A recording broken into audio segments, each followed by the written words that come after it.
Hello guys, welcome to my channel. Myself Himanshu, and this video we would be talking about कि if not MBBS then what.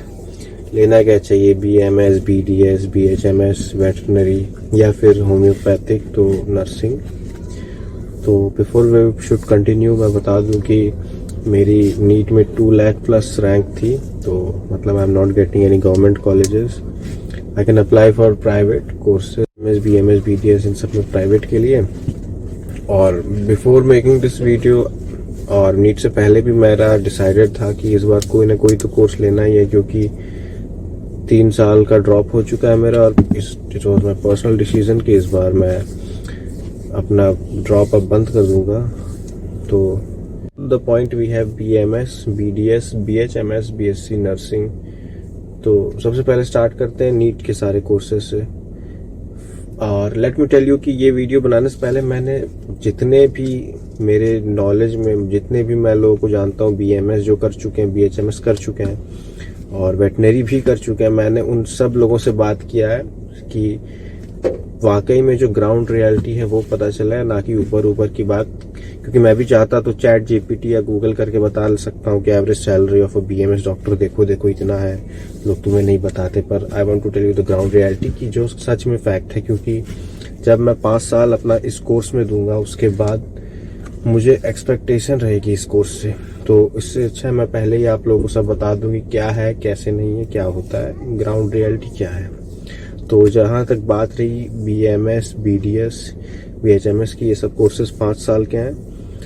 और 5 साल का course करने के बाद भी आपको ऐसा नहीं है कि तुरंत जॉब मिल जाएगी। और हाँ, ये जो वीडियो है कंपैरिजन की, ये फुल बेस्ड है मॉनेटरी उस पे कि सैलरी इन हैंड आपकी कितनी आती है मंथ एंड में, और गवर्नमेंट जॉब है कि नहीं, गवर्नमेंट वैकेंसीज हैं कि नहीं।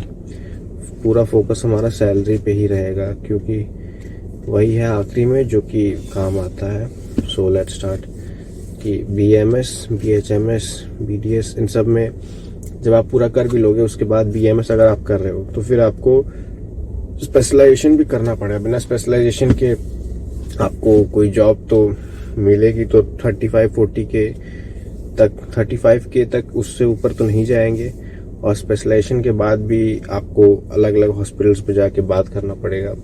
बात करने के बाद आपकी इनिशियली जो सैलरी होगी 40K तक होगी approx.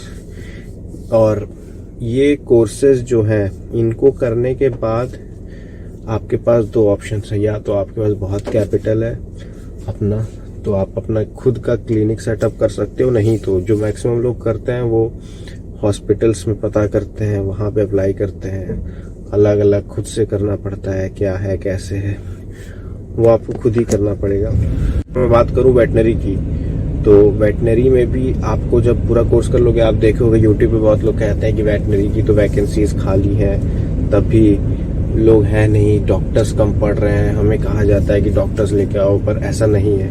Let me tell you कि वेटनरी की जो गवर्नमेंट वैकेंसीज है 2-3, वेटनरी की क्या, BMS की, डेंटल की भी गवर्नमेंट वैकेंसीज 4-5 साल से कभी न कभी एक बार आती है। 4-5 साल में एक बार आ गई तो आ गई, ठीक है, वरना नहीं आती है। और जो हम लोग बात करते हैं वेटनरी की, तो जितनी भी वो वैकेंसीज हैं वो सब संविदा पे हैं, टेम्प्रोरी बेसिस पे। आपको महीने का 40K या 35K तक मिलेगा और आपको दिन भर काम करना पड़ेगा, वही सब महीने का। और फिर आप करोगे 1 साल 2 साल तो भी कोई ऐसा नहीं कि आपका परमानेंट हो जाएगा, आप तब भी टेम्प्रोरी पर ही रहोगे। और वहीं पे अब हम लोग बात करते हैं BSc नर्सिंग पे। तो BSc नर्सिंग जितना है उसका पोटेंशियल उसके हिसाब से काफ़ी ज़्यादा अंडर रेटेड कोर्स है। क्योंकि अंडर रेटेड ऐसे कहूँगा मैं कि सबसे पहली बात, हर कोई अरे नर्स ये वो दिमाग में चलने लगता है तरह तरह की बात। और हाँ, जैसे कि जो पिछले कोर्सेज का हम लोग डिस्कस किया, ये करते ही आपके नाम के आगे डॉक्टर लग जाएगा। तो अगर किसी को है कि हाँ भाई मुझे तो नाम के आगे डॉक्टर ही लगाना है, भले ही घंटा मुझे फर्क नहीं पड़ता क्या सैलरी क्या नहीं, तो फिर उन लोग के लिए तो वही सही है। पर अगर आपको सच में डिपेंड करता है कि आपकी सैलरी इन हैंड कितनी आ रही है, आप कितना कमा रहे हो, आपके लिए मैटर करता है, तो फिर, और आप मिडिल क्लास फैमिली से हो मेरी तरह, आपको पहले सोचना पड़ेगा कि हाँ इनकम होनी चाहिए घर में, ये वो, तो फिर आप कंसिडर कर सकते हो इसको। 4 साल का ये कोर्स है। 4 साल का कोर्स करने के बाद आप मैं कह दूँ इसमें इसकी बहुत अच्छी बात यह है, हर कोर्स में एक अच्छी बात है, खराब बात है। खराब बात का इसमें यह है कि बहुत लोग कहते हैं कि आप नर्स बन रहे हो तो आपको रिस्पेक्ट नहीं मिलता है, आप हमेशा डॉक्टर से दब के रहते हो, दब के काम करना पड़ता है, हर चीज़ में आप इंडिपेंडेंट नहीं हो। तो लेट मी टेल यू, जो बीएमएस डॉक्टर्स हैं ये भी जिस हॉस्पिटल में रहते हैं तो उस हॉस्पिटल में एमबीबीएस डॉक्टर्स भी कभी कभार रहते हैं। तो उन लोग के सामने तो इन लोग को इन्फीरियर फील ही होता है।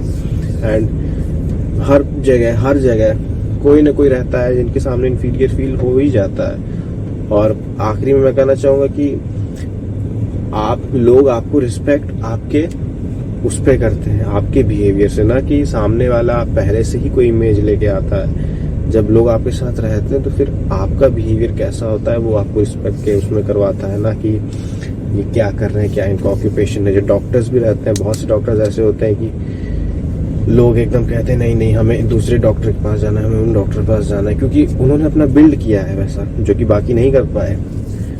और बात करते हैं बीएससी नर्सिंग का, तो इसमें सबसे अच्छी बात यह है कि इसमें गवर्नमेंट वैकेंसीज भर के आती हैं, हर 6 महीने पे गवर्नमेंट वैकेंसीज आती रहती हैं। तो अगर आपने 4 साल उसमें कर दिए तो 1 साल में बाकी, जैसे बाकी कोर्सेज 5 साल के थे, इसमें आप 1 साल अपना वही तैयारी गवर्नमेंट एग्जाम्स में डाल सकते हैं।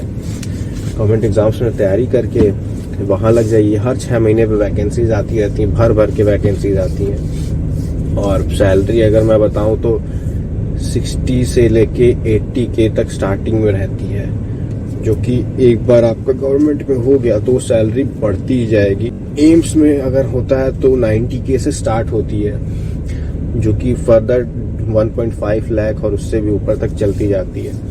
मैं आपको स्लिप भी शेयर कर दूंगा कि मेरे जो जानने में एक दीदी हैं, वो अभी उनका हाल ही में ही नर्सिंग का क्वालिफाई किया था उन्होंने, और अभी वो नर्सिंग ऑफिसर है, उनका बीएससी नर्सिंग खत्म हो गया है और SGPGI में उनका लगा था। तो here I will share this वो स्लिप। और बाकी तो गाइस अब बात कर लेते हैं बायोटेक्नोलॉजी के कोर्स के बारे में। तो बायोटेक्नोलॉजी आप 2 तरीके से कर सकते हैं। अगर आप PCB वाले हैं तो आप BSc इन बायोटेक्नोलॉजी कर सकते हैं। अगर आप PCMB वाले हैं तो आप BTech इन बायोटेक्नोलॉजी कर सकते हैं। और BTech इन बायोटेक्नोलॉजी ऑलवेज बेटर होता है BSc इन बायोटेक्नोलॉजी से, क्योंकि इसमें ज़्यादा जल्दी जॉब के चांसेस रहते हैं। अगर आप BSc से बायोटेक्नोलॉजी कर रहे हैं तो आपको MSc करके कोप अप पर करना पड़ेगा। और स्टार्टिंग सैलरी इसमें भी 35-40 की रहती है, ज़्यादा नहीं रहती है। और आपको प्राइवेट इंडस्ट्रीज में ही काम करने को मिलेगा स्टार्टिंग में, तो इतना ही है। और बाकी stay tune to my channel, subscribe. मैं ऐसे इन्फॉर्मेशन, मेरा कोशिश रहेगा कि इन्फॉर्मेशन डिटेल वीडियो लाने का और ग्राउंड रियलिटी बताने का, ना कि गूगल और ChatGPT का। ये जो भी मैंने बात बताई है सारी 100%